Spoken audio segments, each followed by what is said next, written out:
10º grado, Escuela de Pastoral. Lección 3. Una iglesia en expectación. ¿Sabías que los apóstoles se prepararon durante días en oración antes de recibir el Espíritu Santo? Descubre cómo esta historia puede inspirar tu vida hoy.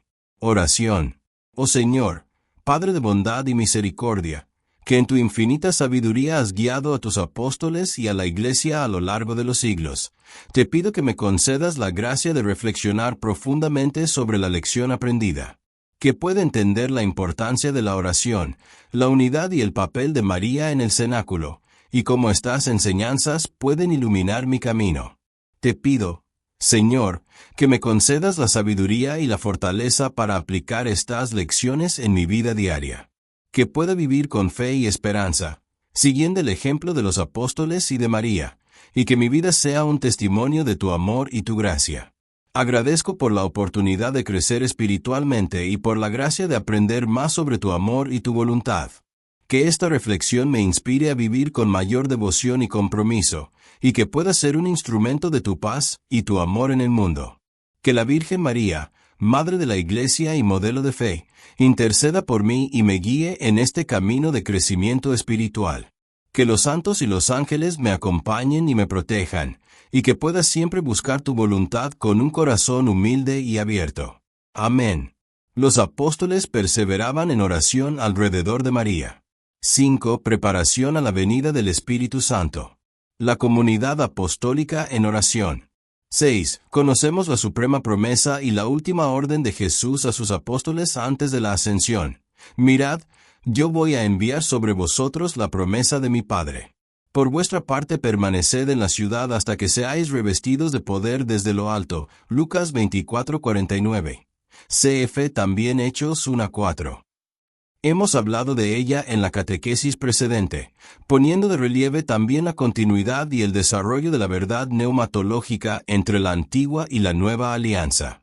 Hoy podemos comprobar por los hechos de los apóstoles que aquella orden fue ejecutada por los apóstoles, que cuando llegaron, entraron en la estancia superior, donde vivían.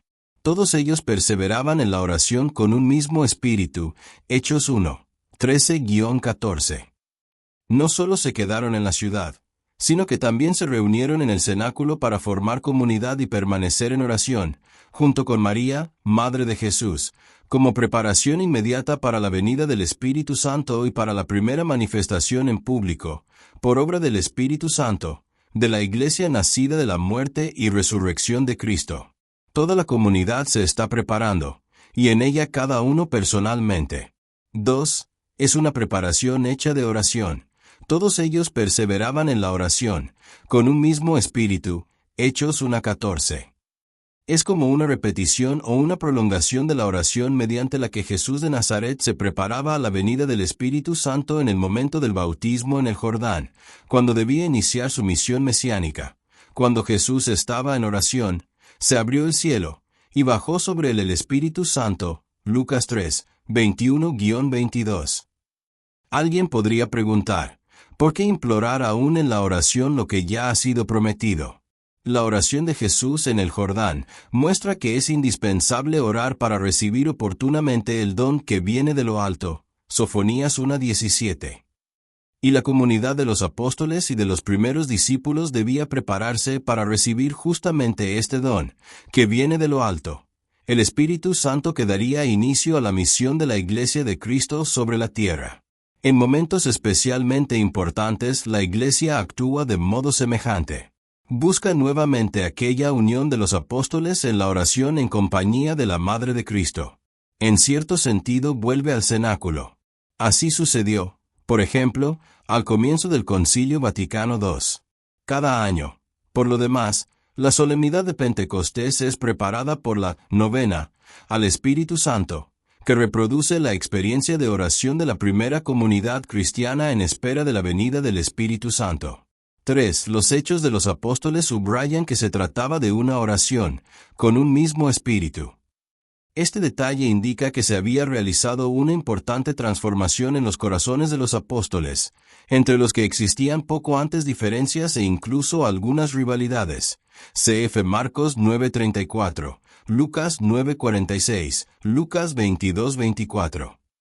Era la señal de que la oración sacerdotal de Jesús había producido sus frutos. En aquella oración Jesús había pedido la unidad, que todos sean uno. Como tú, Padre, en mí y yo en ti, que ellos también sean uno en nosotros. Juan 17:21. Yo en ellos y tú en mí, para que sean perfectamente uno, y el mundo conozca que tú me has enviado y que los has amado a ellos como me has amado a mí. Juan 17:23.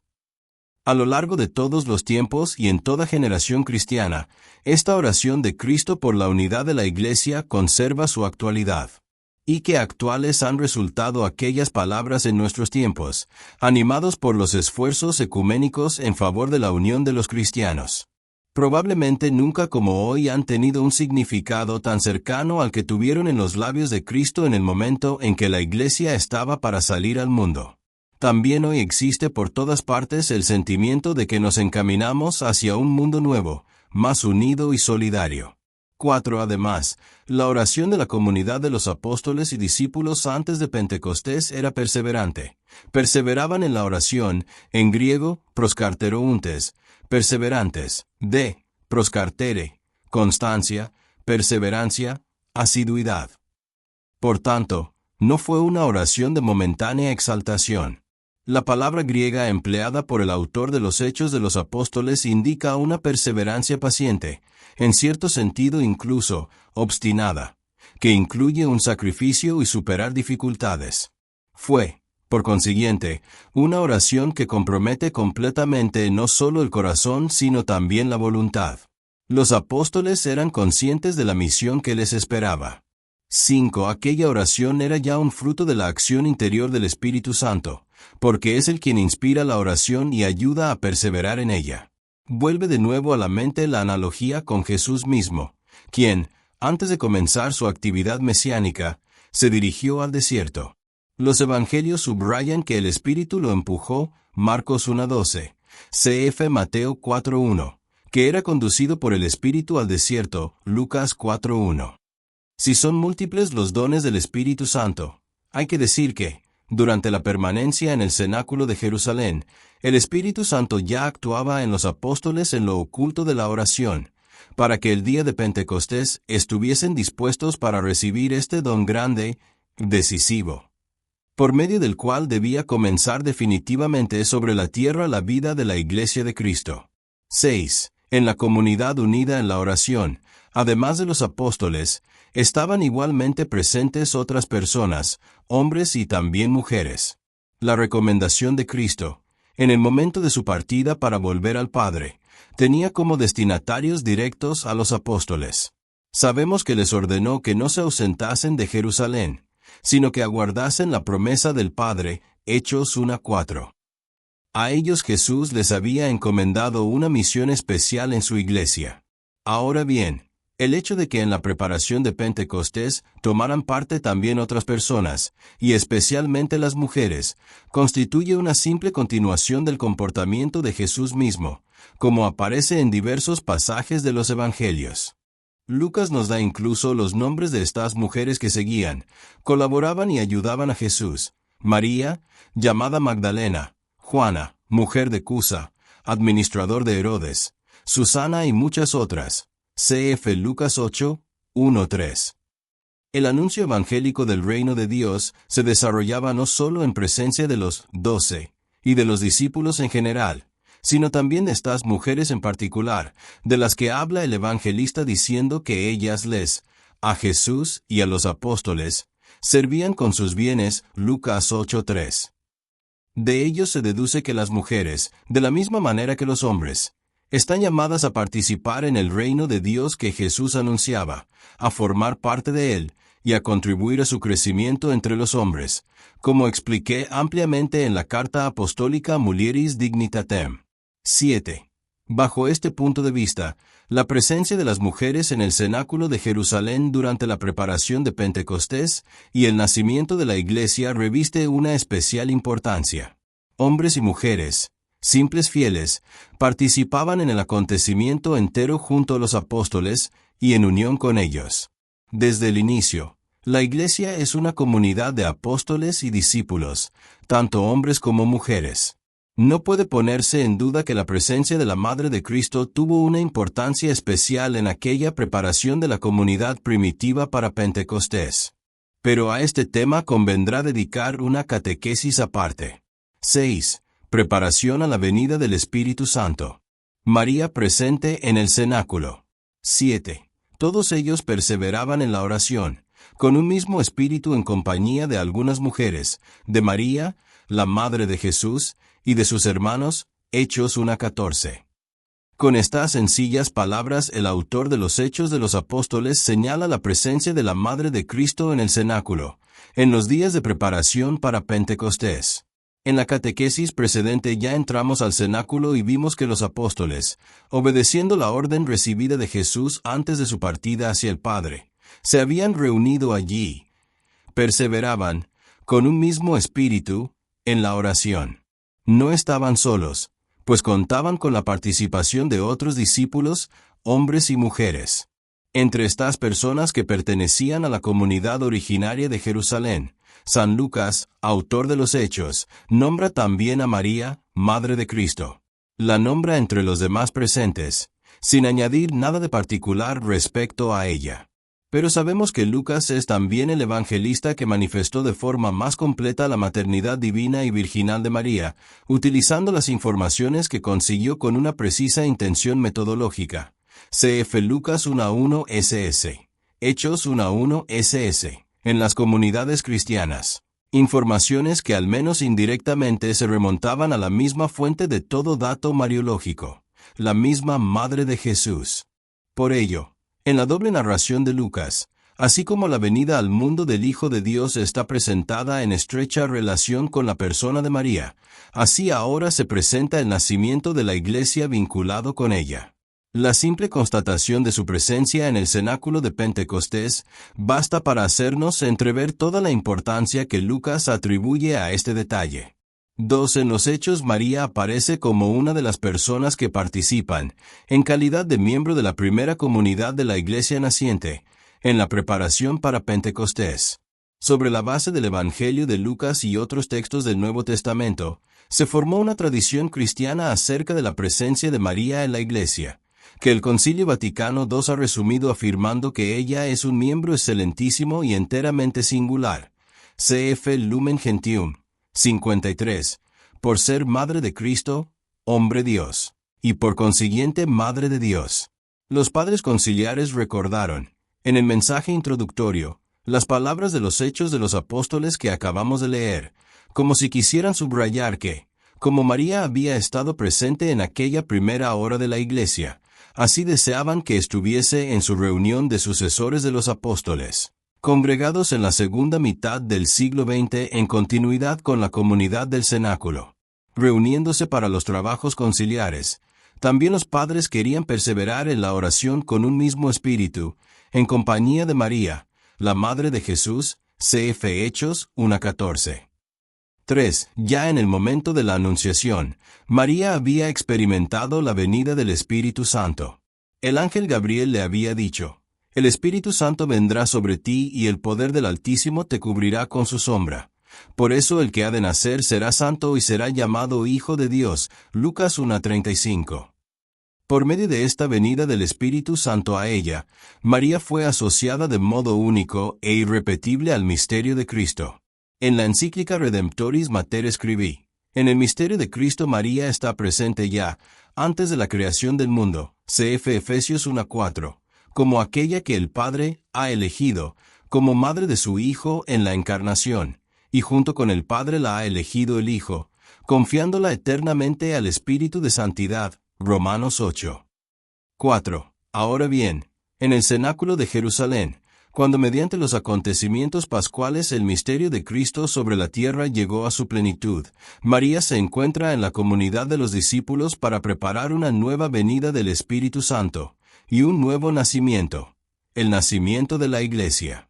Es verdad que ella misma es ya templo del Espíritu Santo, Lumen Gentium 53, por su plenitud de gracia y su maternidad divina, pero ella participa en las súplicas por la venida del Paráclito a fin de que con su poder suscite en la comunidad apostólica el impulso hacia la misión que Jesucristo, al venir al mundo, recibió del Padre. Cf. Juan 5:36, y, al volver al Padre, transmitió a la Iglesia. Cf. Juan 17:18. María, desde el inicio, está unida a la Iglesia, como uno de los discípulos de su Hijo, pero al mismo tiempo destaca en todos los tiempos como tipo y ejemplar acabadísimo de la misma Iglesia, en la fe y en la caridad. Lumen Gentium 53. 5. Lo ha puesto muy bien de relieve el Concilio Vaticano II en la Constitución sobre la Iglesia, donde leemos: la Virgen Santísima, por el don y la prerrogativa de la maternidad divina, que la une con el Hijo Redentor, y por sus gracias y dones singulares, está también íntimamente unida con la Iglesia. Como ya enseñó San Ambrosio, la Madre de Dios es tipo de la Iglesia en el orden de la fe, de la caridad y de la unión perfecta con Cristo. Lumen Gentium 63. Pues en el misterio de la Iglesia prosigue el concilio, precedió la Santísima Virgen, presentándose de forma eminente, creyendo y obedeciendo, engendró en la tierra al mismo Hijo del Padre, y sin conocer varón, cubierta con la sombra del Espíritu Santo. Lumen Gentium 63. La oración de María en el cenáculo, como preparación a Pentecostés, tiene un significado especial, precisamente por razón del vínculo con el Espíritu Santo que se estableció en el momento del misterio de la Encarnación. Ahora bien, este vínculo vuelve a presentarse, enriqueciéndose con una nueva relación. 6. Al afirmar que María precedió, en el orden de la fe, la Constitución parece referirse a la bienaventuranza, escuchada por la Virgen de Nazaret durante la visita a su parienta Isabel tras la Anunciación. Feliz la que ha creído. Lucas 1:45. El evangelista escribe que Isabel quedó llena de Espíritu Santo, Lucas 1:41, mientras respondía al saludo de María y pronunciaba aquellas palabras. También en el cenáculo de Pentecostés en Jerusalén, según el mismo Lucas, todos quedaron llenos de Espíritu Santo, Hechos 2:4. Por lo tanto, también aquella que había concebido por obra del Espíritu Santo, cf. Mateo 1:18, recibió una nueva plenitud de él. Toda su vida de fe, de caridad, de perfecta unión con Cristo, desde aquella hora de Pentecostés, quedó unida al camino de la Iglesia. La comunidad apostólica tenía necesidad de su presencia y de aquella perseverancia en la oración en compañía de ella, la Madre del Señor. Se puede decir que en aquella oración, en compañía de María, se trasluce su particular mediación, nacida de la plenitud de los dones del Espíritu Santo. Como su mística esposa, María imploraba su venida a la Iglesia, nacida del costado de Cristo atravesado en la cruz, y ahora a punto de manifestarse al mundo. 7. Como se ve, la breve mención que hace el autor de los Hechos de los Apóstoles acerca de la presencia de María entre los apóstoles y todos aquellos que perseveraban en la oración, como preparación a Pentecostés y a la efusión del Espíritu Santo, encierra un contenido sumamente rico. En la Constitución Lumen Gentium el Concilio Vaticano II ha dado expresión a esta riqueza de contenido. Según el importante texto conciliar, aquella que en el cenáculo en medio de los discípulos perseveraba en la oración, es la madre del Hijo, predestinado por Dios a ser el primogénito entre muchos hermanos, cf. Romanos 8:29. Pero el concilio mismo añade que ella misma cooperó a la regeneración y formación de estos hermanos de Cristo, con su amor de madre. La Iglesia, a su vez, desde el día de Pentecostés, por la predicación y el bautismo engendra a una vida nueva e inmortal a los hijos concebidos por obra del Espíritu Santo y nacidos de Dios. Lumen Gentium 64. La Iglesia, por consiguiente, convirtiéndose así también ella en madre, mira a la Madre de Cristo como a su modelo. Esta mirada de la Iglesia hacia María tuvo su inicio en el cenáculo. Consideraciones conexas. Un hecho singular y poco reflexionado ha sucedido el día en que Cristo ascendió al cielo. En los apóstoles y demás discípulos del Señor se opera un cambio. Esta mutación es espiritual, y se opera después de la ascensión, ya que los hechos de los apóstoles nos narran que ese mismo día, antes de la despedida definitiva de Jesús, ellos todavía sintieron la curiosidad, no por cierto exenta de interés personal, de saber cuándo y cómo habría de suceder aquello que a ellos importaba con un sentido material. Señor, ¿es ahora cuando vas a restablecer el reino de Israel? Hechos 1:6. Jesús no da muestras de cansancio por aquella obstinación de sus seguidores, de seguir aspirando a lo de aquí abajo, sin todavía elevar las aspiraciones hacia las cosas de arriba que tanto les había predicado. Antes, con toda paciencia vuelve a darles una explicación. A vosotros no os toca conocer el tiempo y el momento que ha fijado el Padre con su autoridad, sino que recibiréis la fuerza del Espíritu Santo, que vendrá sobre vosotros, y seréis mis testigos en Jerusalén, en toda Judea y Samaria y hasta los confines de la tierra. Hechos 1, 7-8. Pero sucedió que se operó un cambio en los apóstoles y discípulos durante su recorrido del Cerro de la Ascensión al cenáculo, donde se encerraron por temor a los judíos. Es evidente que el Espíritu Santo actuó ya de alguna manera desde el momento de la ascensión del Señor. Él lo había prometido: no os dejaré huérfanos. Cf. Juan 14:18. Cuando venga Él, el Espíritu de la verdad, os guiará hasta la verdad completa. Cf. Juan 16:13. En la primera de estas frases se encierra una inmensa compasión y ternura. La segunda augura el remedio a esa orfandad que comprende una inmensa soledad.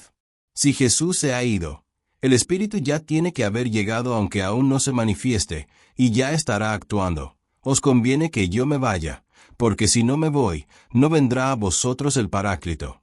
Pero si me voy, os lo enviaré. Juan 16:7.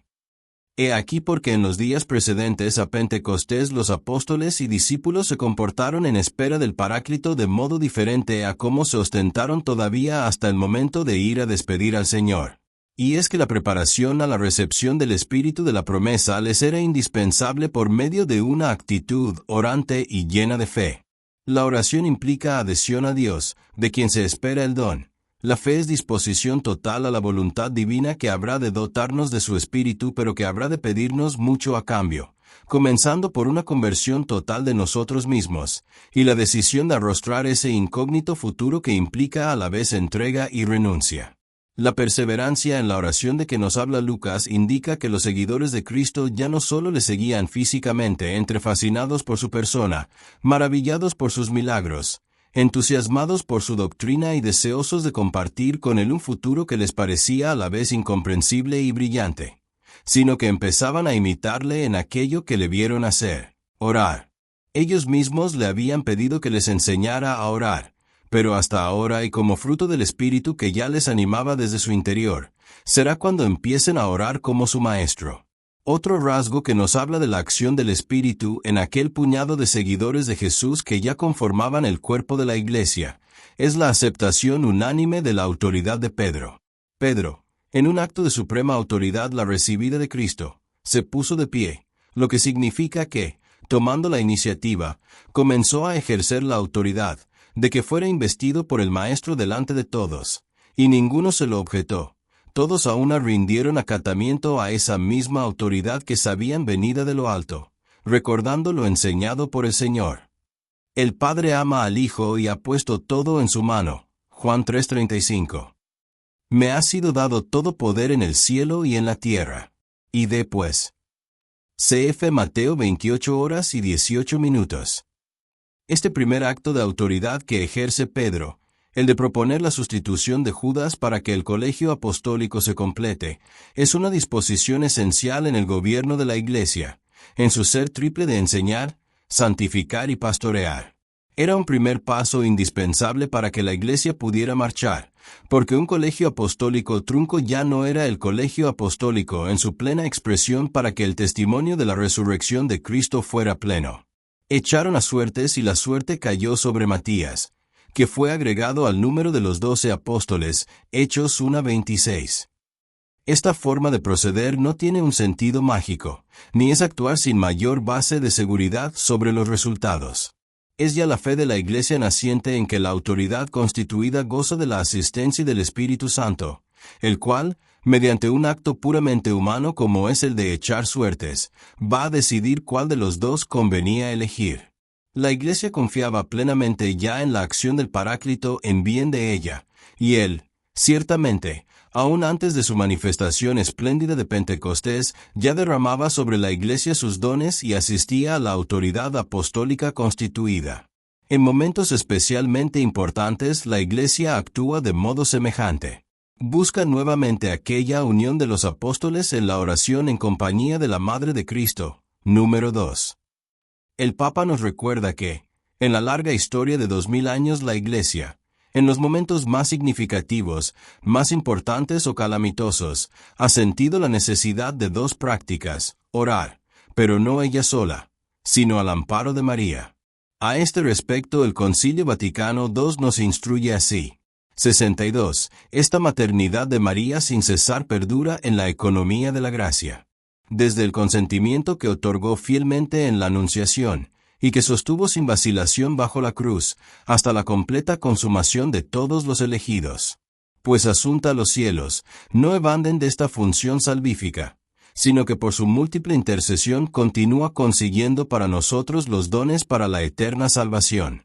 Por su amor materno, cuida de los hermanos de su Hijo todavía peregrinantes y acosados en peligros y angustias, hasta que sean llevados a la patria feliz. Por eso la bienaventurada Virgen es invocada en la Iglesia con los títulos de abogada, auxiliadora, ayudante, mediadora. Lo cual, sin embargo, es entendido de tal manera que nada rebaje, nada añada, a la dignidad y a la eficacia de Cristo único mediador. 10º grado, Escuela de Pastoral, Lección 3, fin.